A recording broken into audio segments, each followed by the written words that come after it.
누가복음 20장 41절부터 21장 4절까지 한 절씩 교독하겠습니다. 예수께서 그들에게 이르시되 사람들이 어찌하여 그리스도를 다윗의 자손이라 하느냐.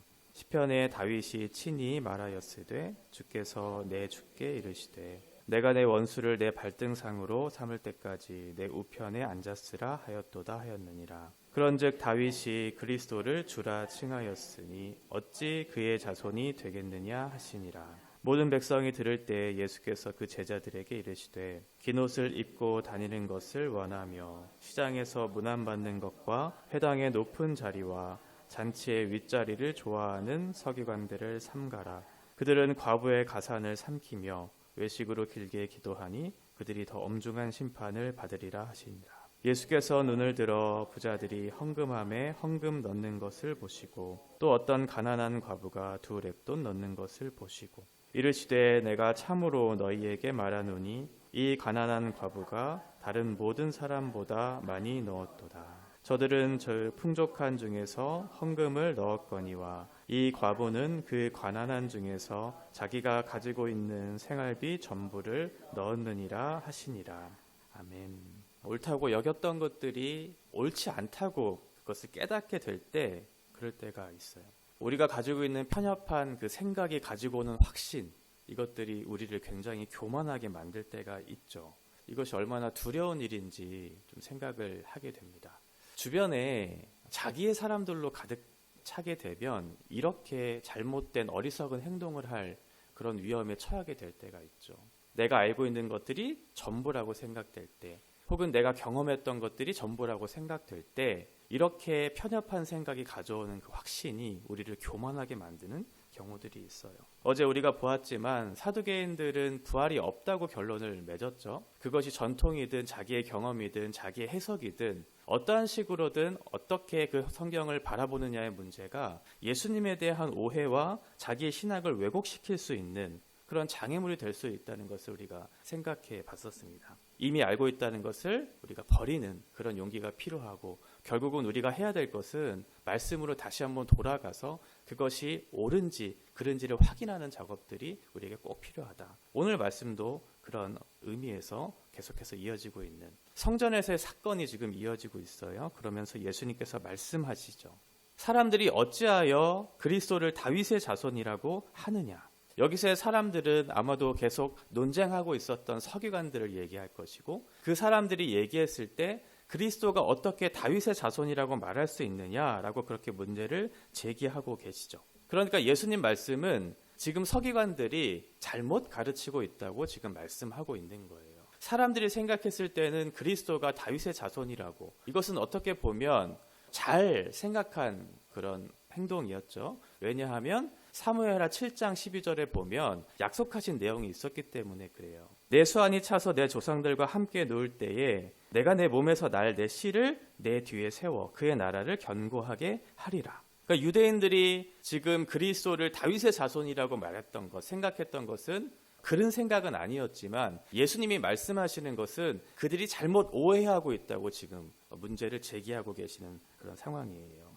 유대인들은 메시아에 대해서 다윗과 같이 그 다윗이 통치했던 이스라엘의 과거의 그 역사에 화려했던 역사를 다시 한번 회복시켜줄, 번영시켜줄 그런 승리자로 생각하면서 그 메시아를 민족주의적인 어떤 한 인물로 생각했던 거죠. 거기에 대해서 예수님께서 그들의 오해를 지금 다시 한번 바꿔내시려고 설명해 주시는 거예요. 강력한 군사력으로 원수를 이기고 지금 로마의 압제로부터 우리를 승리하게 해줄 그런 메시아로 오신 분이 아니다.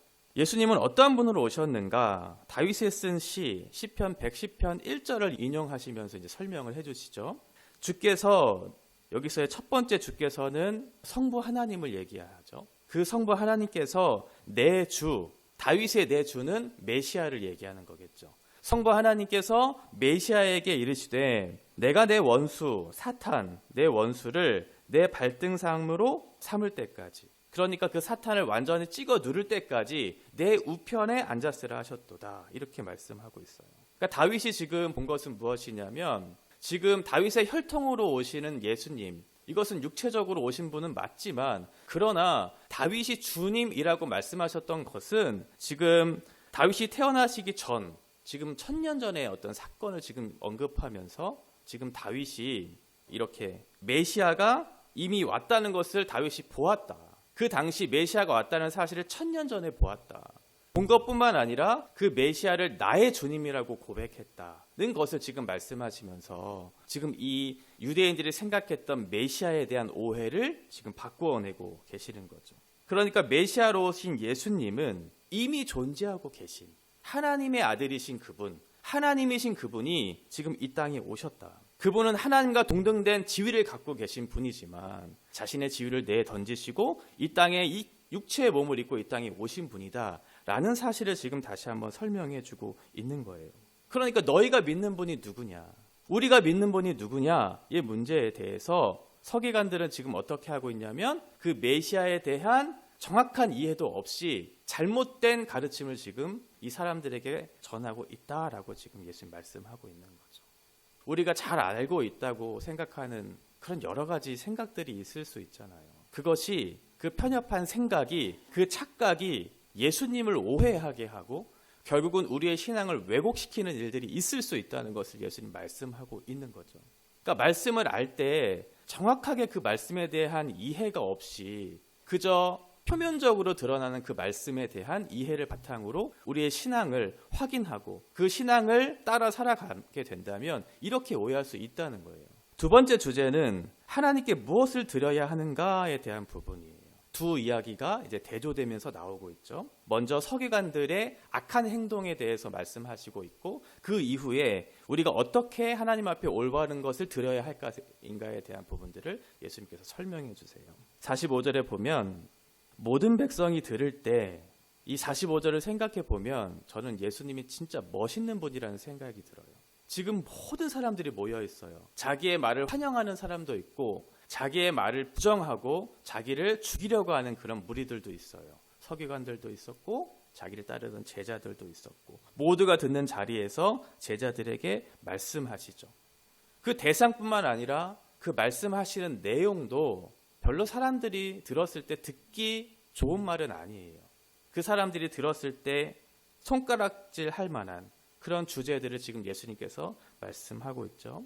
미움받을 용기를 가지고 그 사람의 면전에 대해서 지금 경고를 하고 있는 그런 장면입니다. 긴 옷을 입은 잘 바닥에 끌릴 정도의 그 긴 옷을 입고 이것은 종교인들의 어떤 경건과 어떤 거룩의 상징적인 것들을 나타내는 그런 옷인데 결국은 자기의 지위와 신분을 통해서 자기의 경건을 자랑하려고 하는 그런 어리석은 모습을 지금 이 옷을 통해서 예수님 꼬집고 계시고 또 하나는 시장에서 문안받는 것, 공개적인 장소에서 칭찬을 받는 거죠. 자기는 이러한 사람이라는 거예요. 많은 사람들에게 칭찬을 받기 위해서 공개적인 장소로 나아가는 것, 회당의 높은 자리, 잔치의 윗자리, 명예로운 자리를 차지하는 것, 이런 것.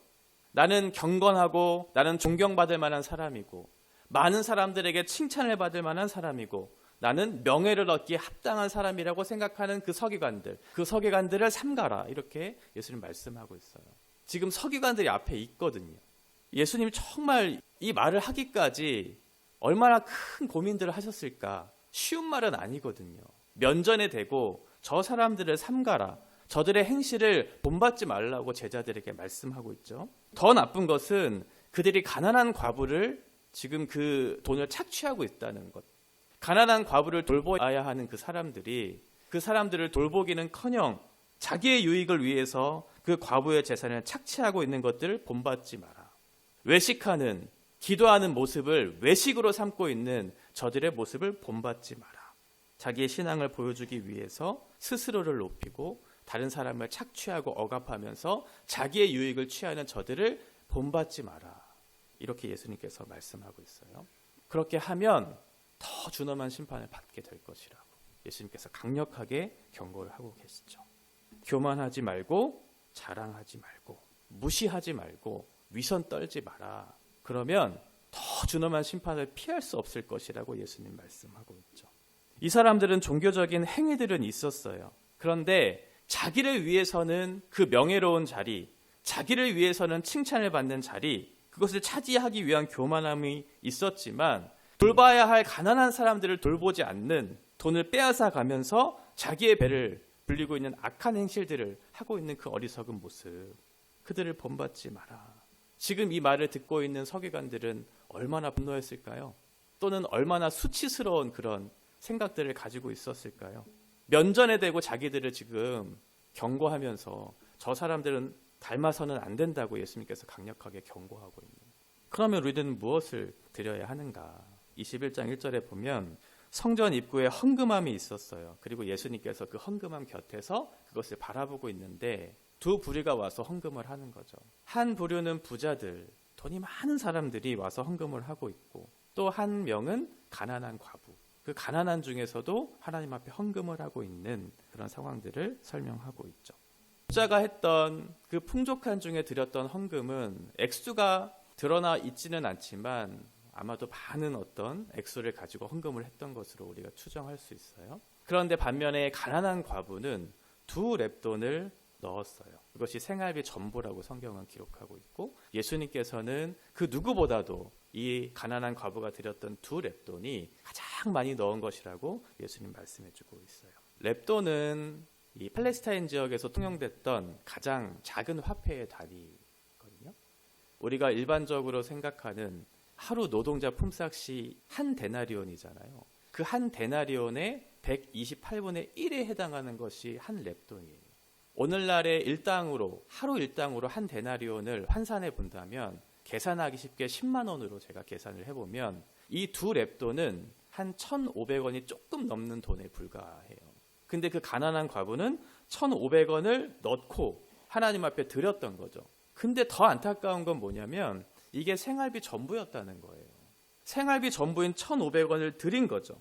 작은 돈을 드렸지만 이렇게 하나님께서 그것이 귀하다고 그렇게 말씀하신 이유는 자기의 소유가 어디로부터 왔다는 것을 이 사람들이 인정한 마음으로 이 과부가 드렸다는 거예요. 이게 하나님 것이라는 거죠. 그리고 전부를 드렸다는 건 내일의 일에 대한 염려가 사실은 있을 수 있는데, 지금 이 사람이 드렸던, 이 과부가 드렸던 이 돈에 싹에 담겨져 있는 하나의 의미는 뭐냐면 신앙적인 의미도 있었던 거죠. 오늘의 양식뿐만 아니라 내일의 양식도 하나님께서 주실 거야 라고 하는 그런 신뢰가 있었기 때문에 전부를 드릴 수 있었던 거죠. 내가 가진 이 소유 비록 1,500원밖에 되지 않지만 이것이 하나님의 것이고 하나님으로부터 왔다는 사실을 제가 인정합니다. 내가 이 1,500원을 전부를 드렸을 때 내일의 양식이 내 안에 염려되고 걱정되지 않는 부분은 없는 것은 아니지만 내가 주님을 신뢰하는 마음으로 이 돈을 드립니다. 이 마음을 주님께서 얼마나 귀하게 받으셨을까? 그러면서 생각하게 되죠. 우리는 그럼 과연 무엇을 드려야 할까? 우리는 과연 주님 앞에 어떻게 드려야 할까라는 그런 생각들이 우리 가운데 차지하게 되죠. 우리가 무엇을 드린다고 해서 하나님께서 기뻐하실 수 있을까? 하나님이 어떠한 것이 부족한 분이 아니신데 우리가 가장 좋은 것으로 하나님 앞에 드린다고 해서 하나님께 뭔가 만족을 드릴 수 있는 부분은 없다는 생각이 들어요. 하나님 보시기에 온전한 재물은 사실 예수님밖에 없기 때문에 그렇죠. 흠이 많고 연약한 우리의 재물을 받으시기까지 하나님이 그렇게 이 재물이 완전하게 드려질 수 있는 분은 아니시니까. 그러면 우리는 무엇으로 하나님 앞에 드려야 할까?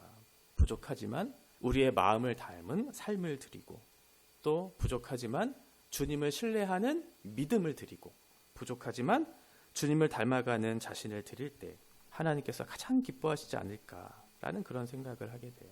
마음이 있으면 우리의 말과 행동으로 드러나게 되죠.